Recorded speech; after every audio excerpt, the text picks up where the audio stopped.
আপনার যদি বাজেট থাকে মাত্র ১২০ টাকা তাহলে এই ভিডিওটা আপনার জন্যই। সর্বপ্রথম আপনাকে চলে আসতে হবে কাউতুলিতে।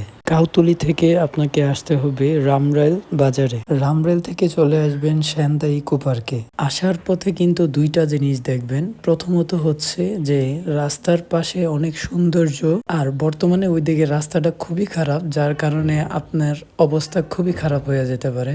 যখন আপনি সেনদা ইকো পার্কের সামনে যাবেন তখন এইভাবেই আপনার শরীরটা একটু ডান্স দিতে মন যাবে, আর মন যাবে এরকম পোস্ট দিয়ে দাঁড়ায় থাকার জন্য। যাক, আমরা কথা না বেরিয়ে সেনদা ইকো পার্কে প্রবেশ করে ফেললাম। পার্কে প্রবেশ করার পর আপনার মনে হবে যে আপনি একটা রিসোর্টে চলে এসেছেন, ঠিক এরকম একটা ফিল আসবে। প্রথমেই বলে দিই, পার্কের কিন্তু কাজ এখনো সম্পূর্ণ হয়নি, যার কারণে কেউ কিন্তু গিয়ে আবার বললেন না যে ভাই এখনো কাজ বাকি আছে। সেনদা ইকো পার্কের সবচেয়ে সুন্দরতম জায়গাটাই হচ্ছে এই জায়গাটা।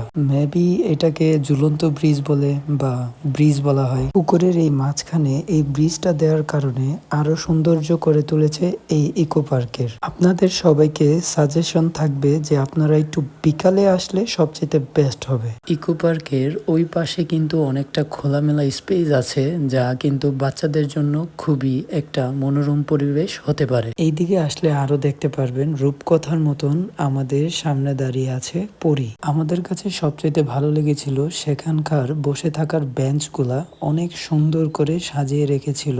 আচ্ছা বলুন তো এটা কি মনে হচ্ছে, এটা কি হবে? সবাই বলতে পারেন এটা একটা হাতি হবে, কিন্তু বাস্তবে এটা একটা ওয়াশরুম। এই ইকো পার্কে যখন আপনি বিকালে আসবেন এবং বন্ধুদের সাথে বসে থাকবেন, তখন এখান থেকে চলে যাওয়ার জন্য একদমই মন চাইবে না। সবচাইতে ভালো হবে ইকো পার্কে বসে আপনি ফ্রেন্ড এবং ফ্যামিলিদেরকে নিয়ে আড্ডা দিতে পারলে। নিজের জন্মভূমিকে কে না ভালোবাসে?